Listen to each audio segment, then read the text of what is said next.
This is Lois Whaley for Women Today and Yesterday. And I have a special family sort of presentation today. And joining me is Alexa Ross, Alexa Abercrombie Ross, who does a lot of things right here at the Channel 9, right? Yes. What's the name of your show, Alexa? Well, I don't have a show per se, but I think most of what I produce goes on around Athens or homegrown or... Right, because you live in Nelsonville, and so you sometimes feature things from Nelsonville. Right. Yesterday I covered the Nelsonville Foundation, which is what has become of the excess funds from saving the high schools and junior high. Uh-huh. And will be historically preserved and turned into apartments and a call center for Rocky. My goodness.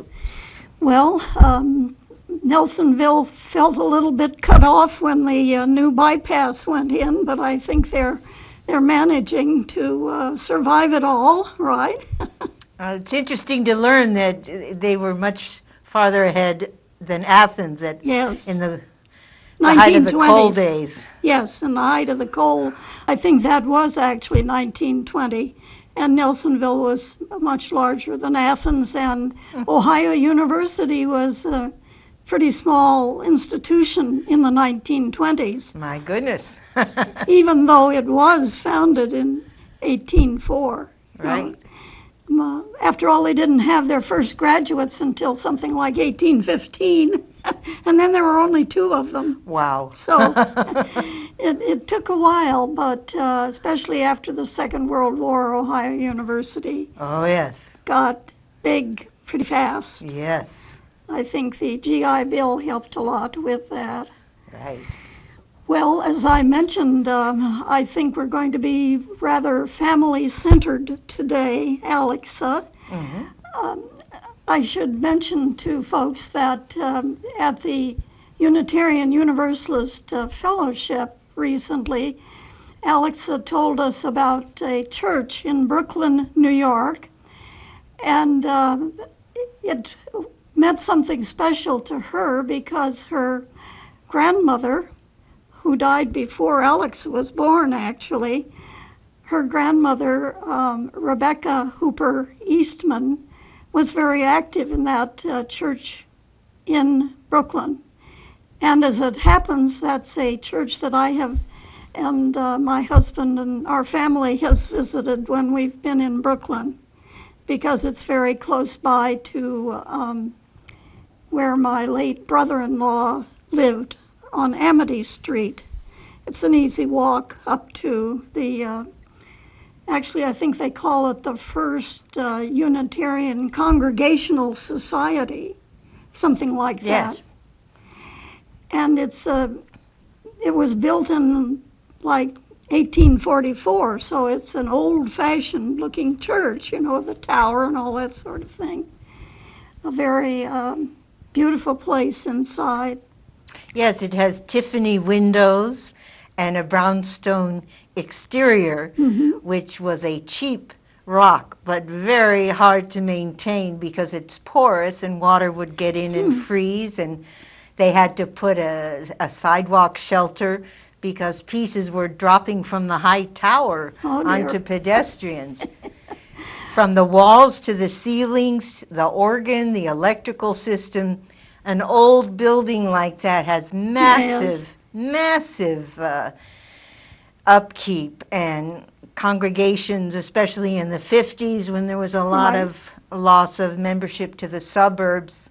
It just takes millions, although it's $1 million asset, to the upkeep is also in the millions. As I mentioned, they had a daycare. Well, it was socially significant for that area because of all the organizations that met there, the beginning of the historic preservation movement, a SANE committee for a sane nuclear policy, the Independent Democrats, tenants organizations, 12 steps, and like we have at the fellowship. Right, and I was impressed by, I think they were the first recycling center in that area Right. of Brooklyn, too. You know, Yes. it's right downtown, very close to the actual city hall of Brooklyn, and not too far from Brooklyn Bridge itself. Right. A bit of a walk, but you know, it's not really out in the outlying sections of Oh, Brooklyn not at all. My mother grew up in Columbia Heights, which unfortunately was torn down to make the promenade. Oh, really? Yes. And she was a third-generation Unitarian, so I guess I'm a fourth-generation Unitarian. Yes, my goodness. But people might be aware of my grandmother because after my mother died, my sister found an unpublished manuscript. After the Depression, my grandmother supported the family writing short stories for magazines, and I have a bunch of them, and it's my dream to put them together along with the beautiful illustrations, Saturday Evening Post, Collier's, etc., into a book. Oh, wouldn't That's that one be of my nice? projects. And my sister found this manuscript called The Other House after our mother died. It had never been published. One book was published in her lifetime, The Big Little Person, and rumor has it that Raymond Navarro played the lead in the silent film.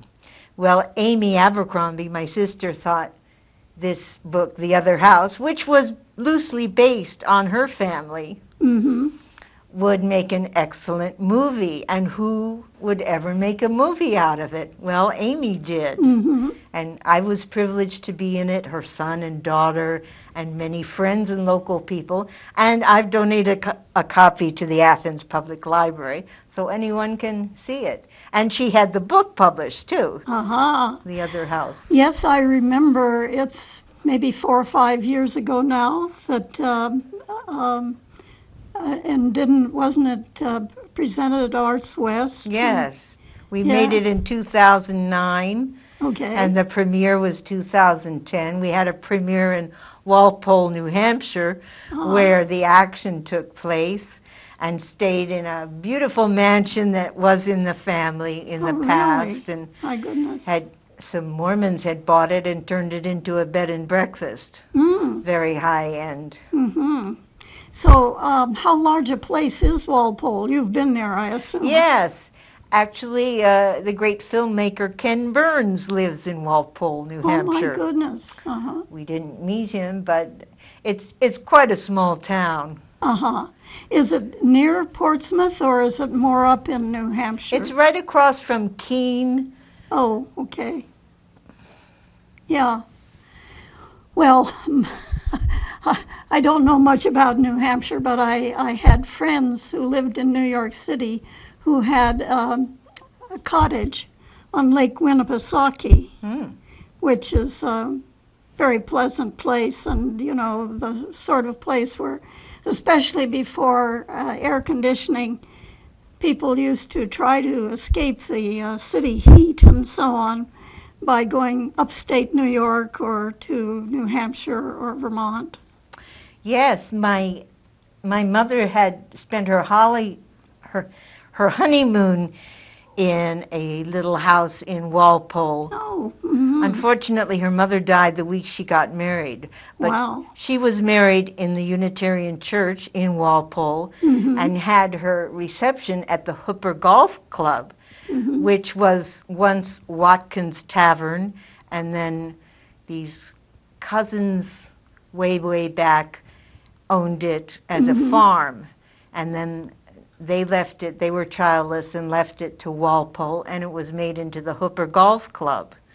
And I remember going there as children and running down the hills of the golf greens. And I just wonder if they've been able to keep it together because of all the challenges of maintaining a very old property. yes, that's true. And that was, as you point out, that was the lesson that you drew from the Unitarian Church in Brooklyn. I also wanted to mention that Amy making this movie got to know more of our extended family that we had never met. Uh-huh. And the main character of the movie was based on a real person who died in Russia as serving as a nurse during the First World War. Mm-hmm. And Amy put together a documentary of her life, Ruth Holden. She was a Holden. Yes, I see. that's Yes. my middle name, Your middle name is Holden. Alexa Holden Abercrombie Ross. I guess it's not quite middle anymore. Yeah, well, it's been moved a little bit by your subsequent experiences and so on. It's such a shame that we can't discuss this with our mother and that we never knew our grandmother. She was in the class of 1900 in Radcliffe Uh-huh. and wrote musicals and plays and actually ran for assemblyman in Brooklyn as a Republican Really? back in the day, but she didn't win. Uh-huh. But she was a trustee of Radcliffe College, and her grandparents were suffragettes and hosted all the eminent people of the day. And her grandfather, well, this leads to the Brooklyn Museum. Oh, yes, yes. And the importance of the family, your family, to the Brooklyn Museum and so on. I found it very interesting to read the, you have, did I give you, I guess I haven't gotten it out yet, but there is a booklet that was actually written, I believe, by your grandmother, That's right. Rebecca Hooper Eastman, for the 100th anniversary of the first founding in Brooklyn of a, well, it was sort of a self-help educational group. Yes, she explains that the original founder started walking through town with a wheelbarrow collecting books to establish an apprentice library. This is something Ben Franklin did in Philadelphia. Philadelphia. But it was an idea from England because there were no public libraries at that time. Yeah, that would have been 1824, I believe. And imagine, I mean, you know, folks said, well, I've already read this book and, you know, so you can have it. And they were collecting private books from private people to found a library, and people could join it for a small amount of money. Very small. And I think it said that children could join for 10 cents for life at one point. They got packets of seeds. Yes. And there's a wonderful botanical garden. It's now the Brooklyn Museum, but it was the Brooklyn Academy of Arts and Sciences, and it had several homes. Yes, yes, and that's described very interestingly by your grandmother's account of that, and how it actually turned into, well, I think maybe there's even a zoo down in those parts now, although I'm not absolutely sure. But there's a big park in Brooklyn which has this museum and has a cherry tree esplanade. Actually, my mother-in-law had a tree dedicated to her. You know, a friend of the family gave money for a tree to be planted with her name on a little placard on it and so on. So that's part of the botanical garden? That's part of the botanical garden, which was done in her memory. She was born in Brooklyn. My mother-in-law was born in Brooklyn in the sort of the, not the well-to-do Columbia Heights part of Brooklyn, but in Williamsburg. Oh. Which is now becoming, Hasidic neighborhood. yes, and there's a, you know, wealthy people are moving into these old houses, and the old folks, or even the young folks who've been there for a long time, are finding it's very difficult to maintain a place because rents go up. you Yes, know. Brooklyn got very hot after Manhattan got too hot. Yeah, So so it's, I found it interesting in that booklet my grandmother wrote that the Marquis de Lafayette put in the Yes. cornerstone of the first yes, indeed. Brooklyn Academy of Arts and Sciences. He happened to be making his 50th anniversary year grand tour of the United States. Oh, my. You know, he had come over as a teenager. The Marquis de Lafayette had come over as a teenager to help the American Revolution because, of course, the French and the British were great. They'd already had like 4 wars in the past 100 years. And so the French were not too keen on the British, and they were very glad to help out the American revolutionaries. Ah bon? Yeah. And he came, and then he came back in the 1820s and took this grand tour of the United States. And he happened to be in New York City right at the time they were getting ready to build this new building for the Institute, the Brooklyn Institute. Right. Which later succumbed to fire. Yes. In fact, they said that it had 2 fires, although they had rebuilt afterwards. And interestingly, too, I thought it was that your, well, it would have been your great-grandfather, I guess, your great-grandfather, whose William name was Frank- Hooper, Yeah. Franklin W. Hooper, who was a professor at Adelphi. Right. And he was hired in 1888 to oversee the Brooklyn Institute, which was developing and had been developing this museum, this botanical garden, And astronomy. an astronomy place, and a children's museum, a whole bunch of things for public education. Yes. Really. And so it's just amazing that he was involved with that. And at that time, your grandmother would have been a little girl because she was born in 1877. Right. And there is a church has a room dedicated to her, which is part of the Sunday school, Yes. the Rebecca Hooper Eastman room. And the church purchased several brownstones in the vicinity, which became part of the child care centers. And she was a driving force behind the rebuilding of the congregation had bought an old house in 1917, and it was demolished, and it wasn't quite finished in the year of her death. But one thing I wanted to mention as far as upkeep of these old buildings, they had a terrible problem because legally children have to be able to play outside in fresh air in these child care centers. And the backyard kept subsiding. It was actually a sinkhole, and they did partial excavation. They thought maybe there was a river under there. Maybe it was built on the ruins of the British fort, Brooklyn. Yeah, and there was that thought too, yes. And they put a lot of money into it. They put so much money into all these things, from organs to wiring to lights. And I thought it was very interesting how they fixed this sinkhole problem, which was not only once but twice they had the problem. They Yes. fixed it once and then 5 years later, it was started coming back. sinking again. And what they discovered was the water, wherever it was coming from, was taking away the soil.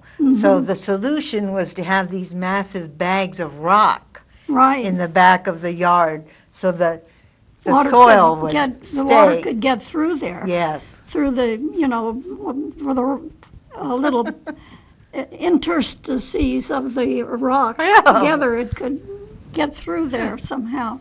Yeah, it's really fascinating to read about that, and it was particularly fascinating, as I say, to me, because we have been there a number of different times over the past 2 or 3 years. I'm so grateful we don't have a 200-year-old church. We have a 60-year-old fellowship, and it has enough problems because it wasn't insulated. Right. And it's so yeah. interesting artistically with the rippling brick, the three-dimensional brick on the outside. And Yes, that's the John Spawforth, the brick sculptor. yes, That's his largest sculpture, I believe. Certainly his largest permanent sculpture. It began as so many things do that are done by communities of people. You start out thinking you're going to do one thing, and you wind up doing something else. And if you're lucky, you do something better than what you had thought of originally. I know that the architect for the Fellowship Hall up on Longview Heights was the late William Beale, engineer and founder of SunPower. And his thought was, let's put up a solid building, fast, etc., concrete block. So he was going to have a concrete block building. Well, John Spawforth suggested that he could make a sculpture around this concrete block building, which is what he did, basically. And so that now it is actually a work of art. Well, yes, and the church with the Rebecca Hooper Eastman room in it is a fascinating old church. You mentioned about and I know you took many pictures. Did you take most of those pictures of the Tiffany windows, or was that something you could get from the internet? no, I videotaped when I was there. I see. And it's just by happenstance that I met this woman who had been trying to research Rebecca Hooper Eastman and couldn't Yes. find anything about. She had a dead end in Atlanta, Georgia, where my mother, as a young Army wife, was waiting out the war. Mrs. A, I guess that was for Alan Abercrombie. J. Allen Abercrombie, yes. Yeah. Yes, it's amazing in a way. We take for granted now that we can sit down and use the internet and come to these people. And but some of these older folks, like your grandmother who died in 1937, long before there was any internet and so on. But she was a noted short story writer, and as you point out, she helped the family survive by selling stories to, like, Collier's and various, the New Yorker. And she various was other- in Who's Who, Uh-huh. and she had been an actress in college, amateur theatrics. And my mother would say, when the creditors called on the telephone, she would pretend to be the Swedish maid who didn't understand English. Well, sometimes you have to stoop to certain ways of getting around things and around people. My mother remembers coming home from school to find her father on the stoop crying. That was the crash. And he had been a stockbroker. He had been a stockbroker. So their home became a boarding house. And that would have been in the fall of 1929, the crash, the great stock market They crash. met on an ocean liner to Europe. Oh, really? And we have our grandmother's diary. However, as you get farther into the diary, it gets more and more illegible. I wonder if it's that absinthe. You think she took a little too much? Well, Amy tried to transcribe it. I kind of gave up being able to read it. Right. Well, people's handwriting does tend to deteriorate after all those careful ovals and ups and downs that we did with Palmer method when I was a girl, back in 1940s. Amy thought we should repeat her European tour because she discusses various paintings Oh, that they wonderful. saw Uh-huh. back in the day. Wow. Yeah, well, it's, and of course, people were more likely to take if they had the means, to take a European tour as well, people nowadays do that for sure. And then there's you who go around the world couch surfing. There was Yes. an interesting program on PBS about the railroads. Oh, really? That all this money was being taken out of the country because it was the thing to do to go to Europe.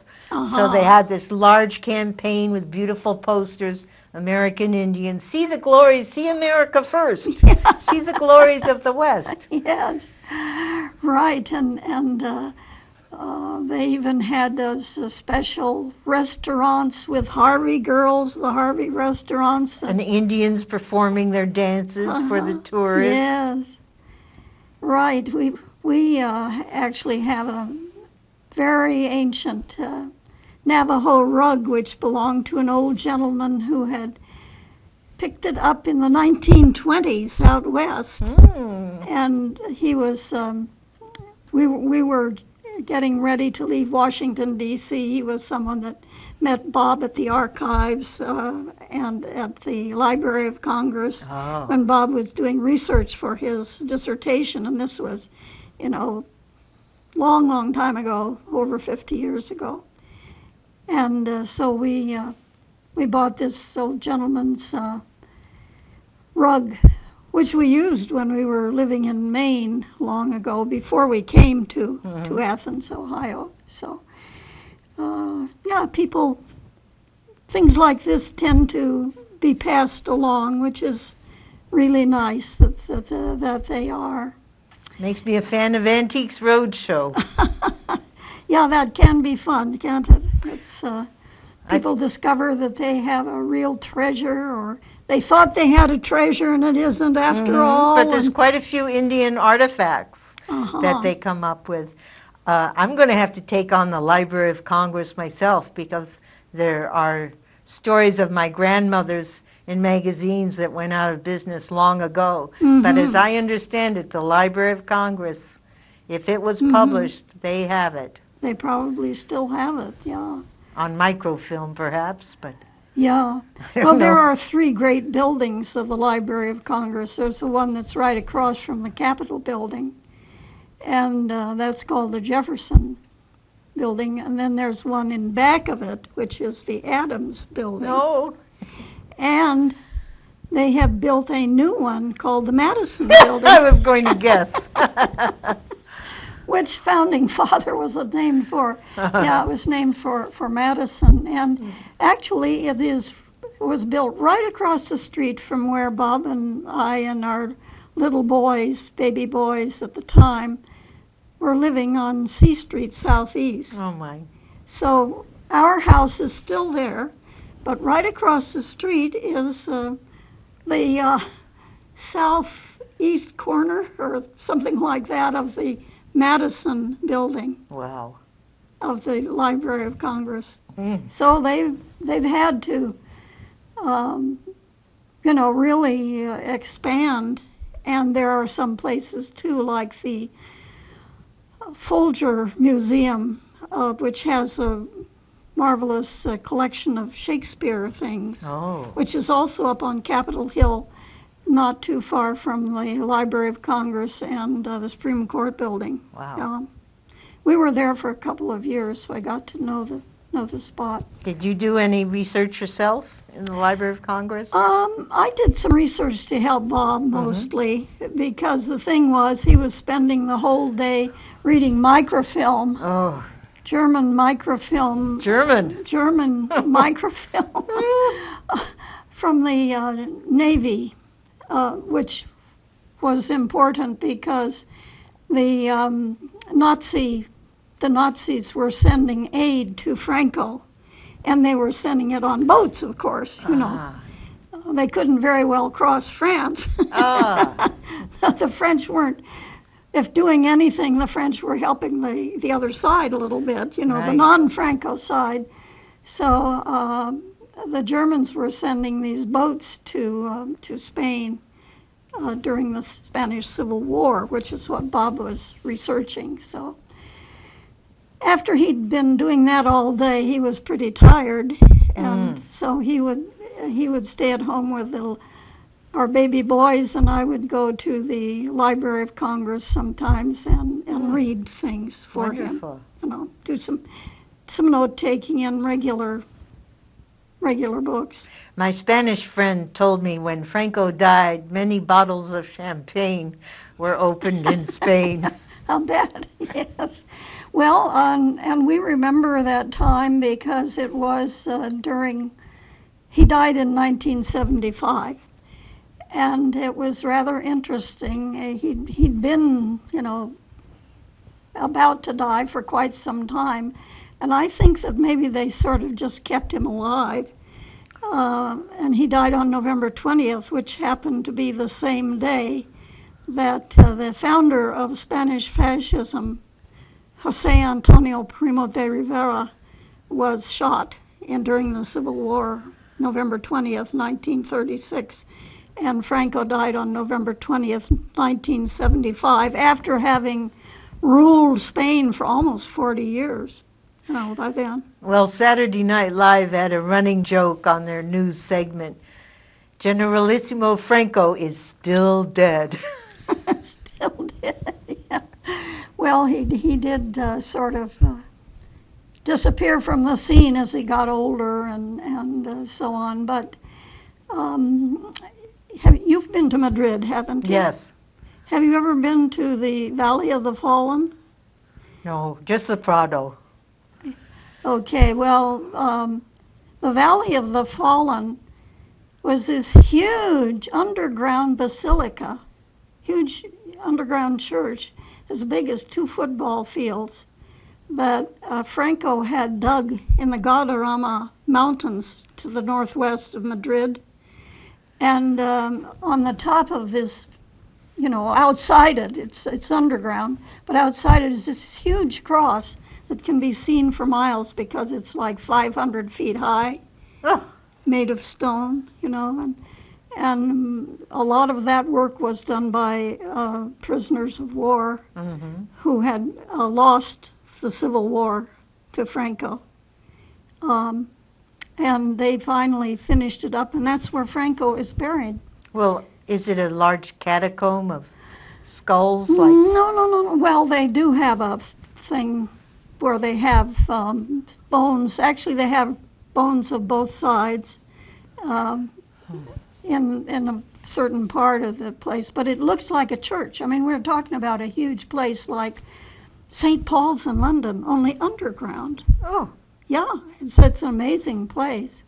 They call it the Valley of the Fallen because there was fighting there in 1937 in that area. And that's the area where Hemingway set the novel he wrote about For Whom the Bell Tolls. But we're getting far away from Rebecca Eastman, but that's the way my program tends to go. We just go where we go. And I was thinking to get back perhaps to some of the more current things and things that we do more often. Because it's August, I was looking at some of the birthdays for August. And here is a famous Ohio lady, Annie Oakley. Annie Oakley. Her birth anniversary is in a couple of days because we're taping on August 11th, and her birthday was August 13th. So there's a very nice picture here of Annie Oakley, and with her gun. Yes. And she was quite a gal, and I'm sure you've seen Annie Get Your Gun, the Yes. musical made Yes. about her life. loosely perhaps. In fact, I think I saw it with Ethel Merman, believe it or Oh, not. really? In Wonderful. Philadelphia. Yeah. She just stood in the middle of the stage like there was nobody else there. Right. And said, anything you can do, I can do do better. better. Which is what Annie Oakley supposedly said to Frank Butler, who was also a famous marksman, when she met him. And she did. She beat him at it. And they were married later. Oh, they were. I They was were going to married. ask you. Yeah, they were married, and she became so famous that he retired and became her Manager? manager. Frank Butler. And they met in Cincinnati because Annie Oakley was from Darke County, which is right over on the Indiana border, Oh. north of Cincinnati. She was quite a gal. And you know what? I was just reading in the newspaper last week that the first gold medal by the first American contestant down in Rio was a young woman marksman. She got the gold medal for the air rifle. And she's a young woman who is sort of a neighbor of ours because she's a student at West Virginia University in Morgantown. Oh. Isn't that an interesting connection? She won the women's rifle competition, air rifle competition, and just last week. So women are continuing to do this, that's for sure. So Annie Oakley was August 13th, and then there are some other gals here too. One reason I picked these particular ones was that in your account of Rebecca Hooper Eastman, you mentioned that she, or the woman who wrote up this account of her life, that she had a couple of short stories they used to have a tradition, maybe they still do, of publishing short stories, short stories of the year, sort of the best types of things that are done. And she was in the book for 1915 or 1916, something like that. A couple of her stories were in that book.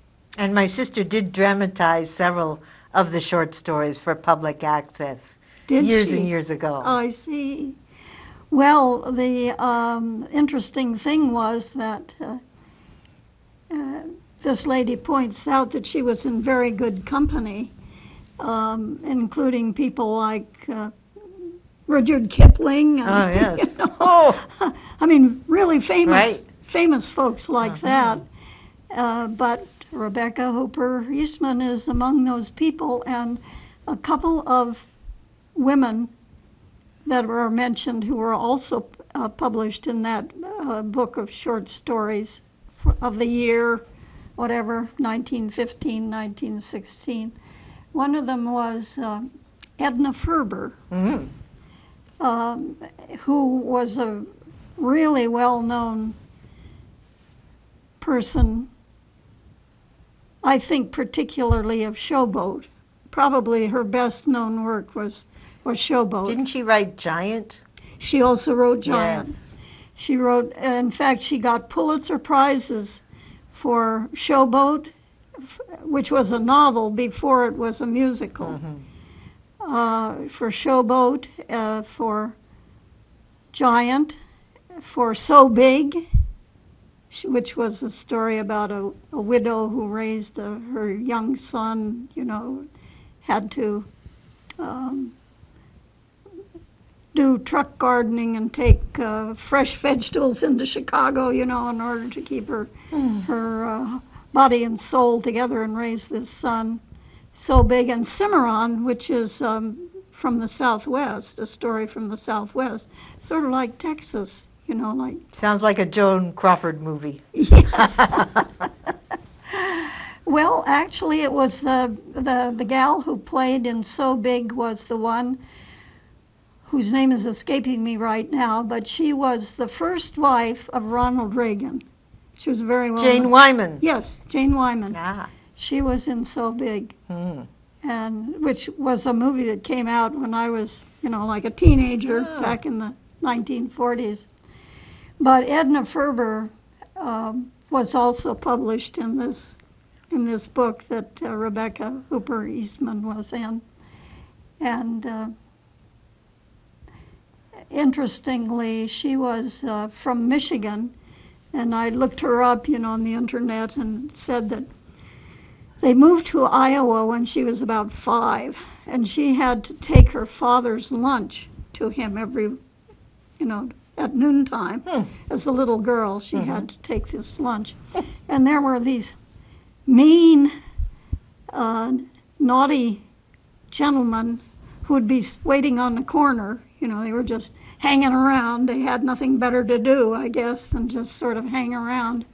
And they would call her names when she walked by. It's this little girl carrying her dad's lunch. Oh. But she said that she thought that being raised Jewish, and these guys used to call her bad names, for Jews in the old days and so on. But being raised like that and being a woman had made her stronger, because she had to be strong to just go by those guys and pay no attention to them, or just glare at them, if she walked by. They didn't try to physically harm her or anything, but They didn't steal the lunch. That's and they what I didn't was worried steal the about. lunch either. But they just made her life miserable by every day, teasing her when she walked by, kind of thing. She did that for about 7 years. And really put the iron in her soul. This is Edna Ferber I'm talking about. Right. Who was, her birthday was August 15th. And she was born in 1885, it says here. And then there was another woman who's listed here who's born in Brooklyn. And here is her picture. She's a little before our time, Alexa. Mae West. Mae West. She was born in Brooklyn, it says, in Why don't you come by and see me sometime? 1892. Yes, she was known as the Queen of Sex. And here are some of the things she said. Too much of a good thing can be wonderful. Between two evils, I have always choose the one I have never tried before. Ah. When women go wrong, men go right after them. I'm a girl who lost her reputation and never missed it. I used to be Snow White, but I drifted. So Mae West had quite a few, and she was a really very wealthy woman. In 1935, she was like the second wealthiest person in America or Good something. heavens. She must have bought real estate in L.A. Yeah, she did, as a matter of fact. So, and then there's another woman with an August birthday who was also published at the same time as Rebecca Hooper Eastman, who's also very well known from the 20s and 30s, and that's Dorothy Parker. And Dorothy Parker was also famous for Her wit. her wit, I guess the most famous thing she ever said was, men never make passes at girls who wear glasses. But she was very well known, and she was part of that Algonquin set of writers during the 20s and 30s and so forth. And so Dorothy Parker's birthday is actually the 22nd of August, and she was born in 1893, which, as it happens, is the same year that Bob's father was also born in Brooklyn. in 1893. Only the dead know Brooklyn. Well, right. I remember Bob's mother had that Brooklynese accent, Oh. which used to be so. I can remember as a girl on the radio, you used to hear Brooklyn accents, which were considered very, very humorous on the radio. Oh, toity-toid. Toity-toid Street. They'd say Earl instead of oil, Uh-huh. and burl instead of boil. They mixed up the oys and the earls.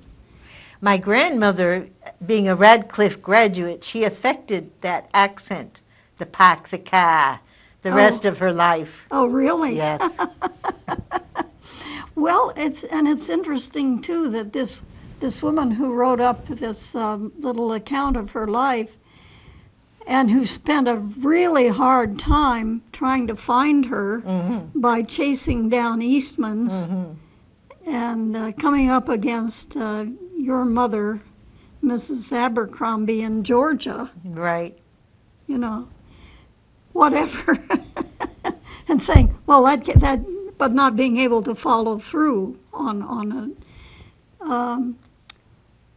Yeah, it's amazing that Rebecca Hooper, as a girl at Radcliffe, a student, there were 15 pictures of her in the things that she did as plays. I'll have to go to Boston, look in the archives. Yes, the Schlesinger Library, which specializes in women's history, has 17 pictures of her, and 15 of them are her performing in plays at Radcliffe during her time there from like about 1896 to 1900, Right. something like that. So it's amazing how these people turn up, and but this business about the fact that she died suddenly in 1937. She was, well, she was 60 years old. I mean, plenty of people pass away at 60, I guess, but kind of, unexpectedly.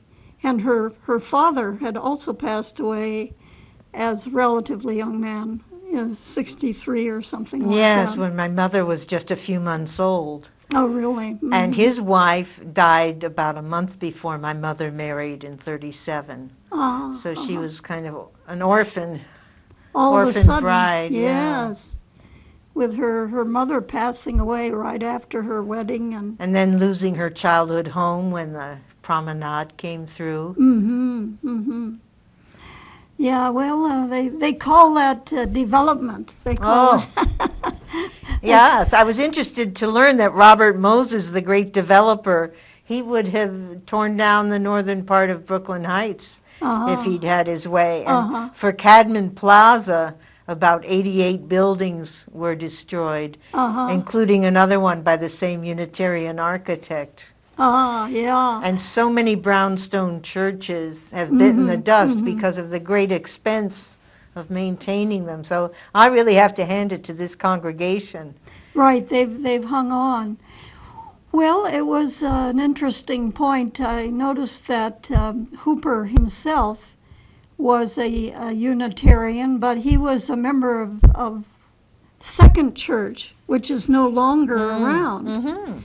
There's only the one Unitarian Universalist church now in Brooklyn that I know of, and but there apparently it was a second Unitarian church, which The was more liberal one, right? more liberal. It Yeah. said they had withdrawn from the A schism.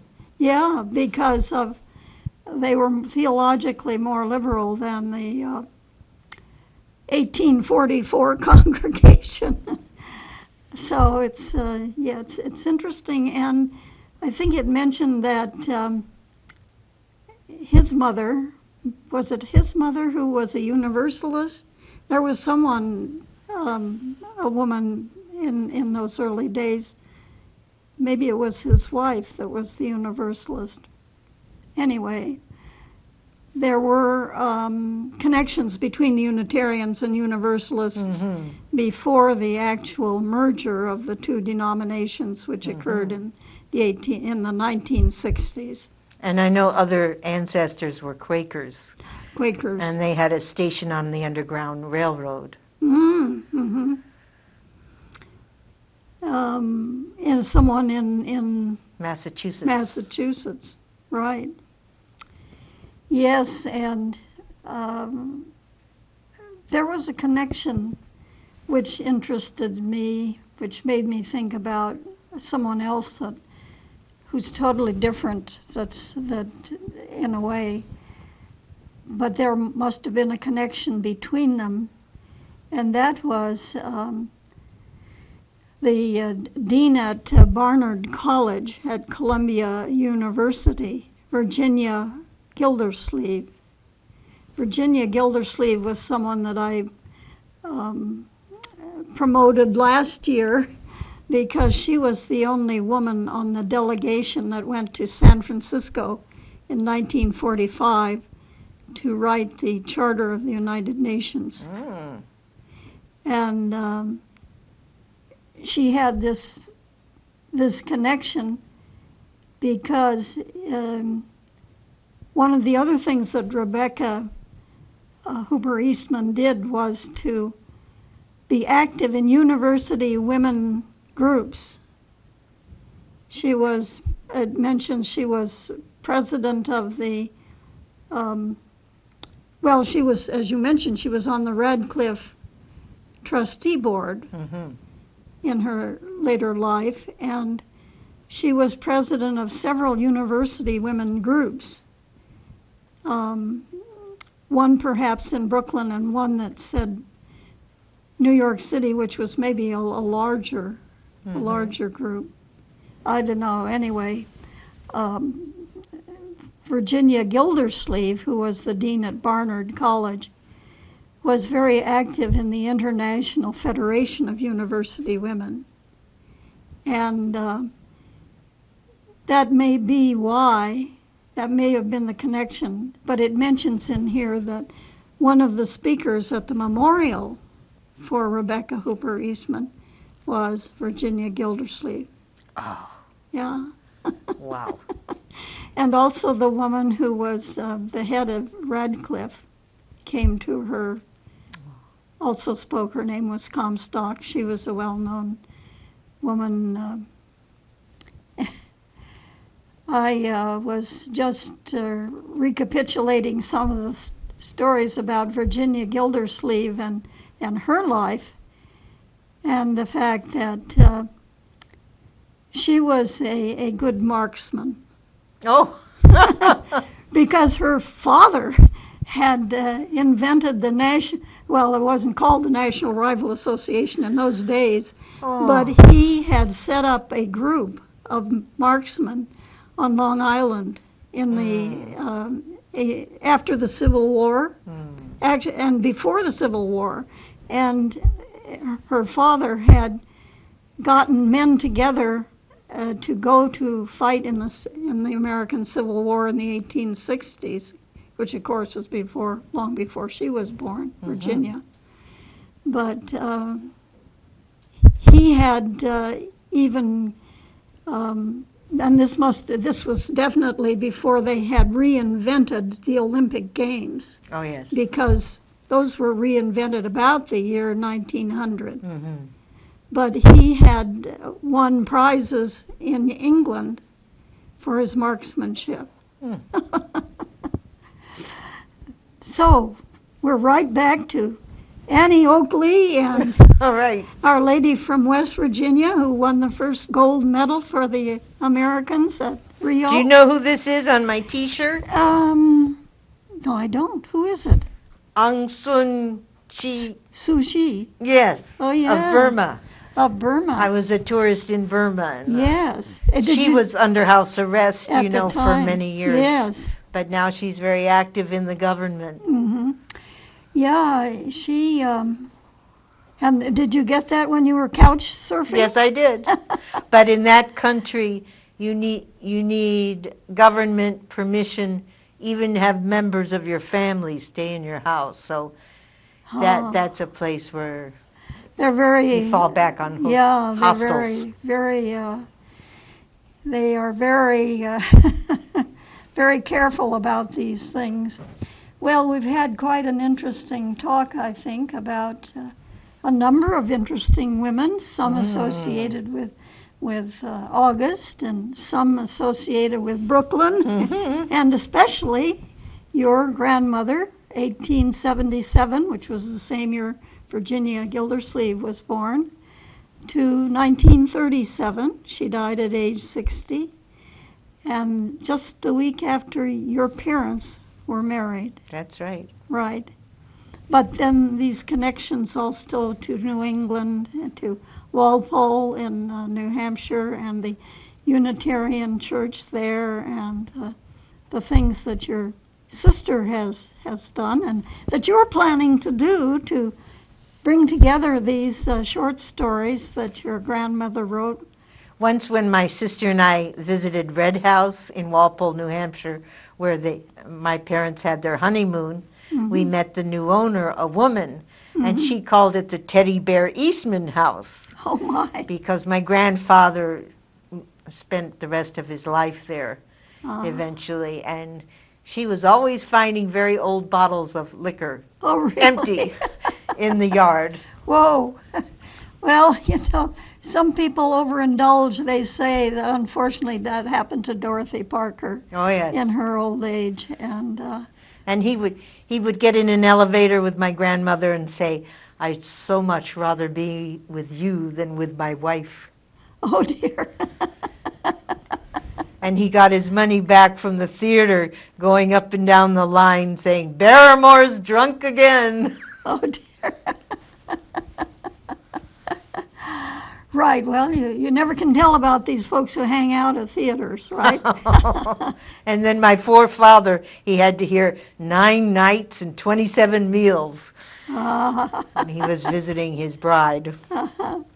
Well, it's been very nice having you on our show today, Alexa, and hearing more about your grandmother and all these connections with the Unitarians and with Brooklyn and so forth. And thanks again. Look forward to her story collection. Yes, this is Lois Whaley for Women Today and Yesterday.